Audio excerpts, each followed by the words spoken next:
Particularly with, probably with the 50 Shades franchise, there was such an emphasis on, appearance and, the posture and all that stuff that it's sometimes nice to not have to deal with that, and just roll around in the muck and be okay.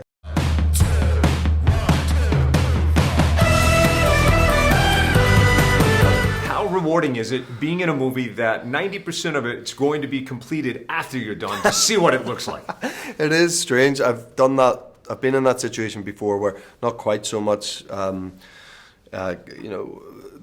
effects going on in post, but I've seen it too early where there haven't been any, and it always takes you out of it a little bit, if you're trying to use your imagination too much, that like this will look really impressive. It doesn't look impressive at the moment, you know what I mean? Right. But I think when I saw it, most of all that stuff was done, so it was just a fun ride. Talk about the one day on the set where you say, after the fact, I actually did that. Talk about the hardest, the most duress you were under on this shoot. Well, I had this sort of big axe fight that was all my, Taron was doing a lot of bow and arrow training and stuff. I didn't get to use a bow and arrow, so all my training, physical training leading up to it was over this sort of axe fight, and we ended up taking sort of half a day to shoot it from all these different angles, and also it ends up being sort of so truncated in the film, right?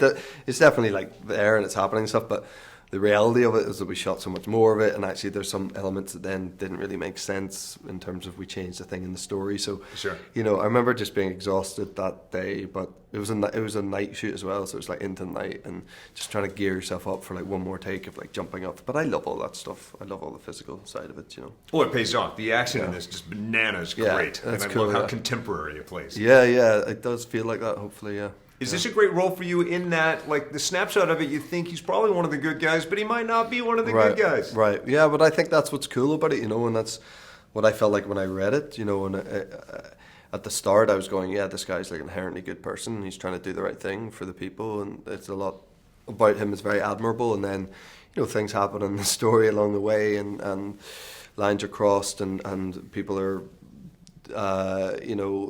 within that love triangle between Robin and Marion, obviously without giving too much away, quite a lot happens, and he ends up at a place totally unrecognizable from where we first meet him, and that was the draw for me. That was very exciting.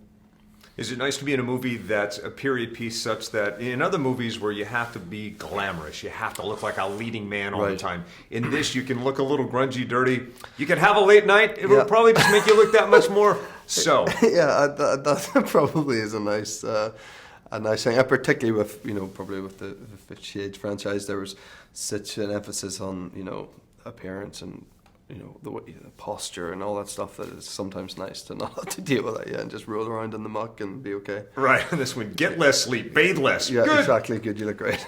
Yeah. Nice work. Cheers, man. Thank you very much. Good to see you too. Likewise. Hey, thanks for watching. Be sure and subscribe, turn on your notifications, and click here to get more videos like this.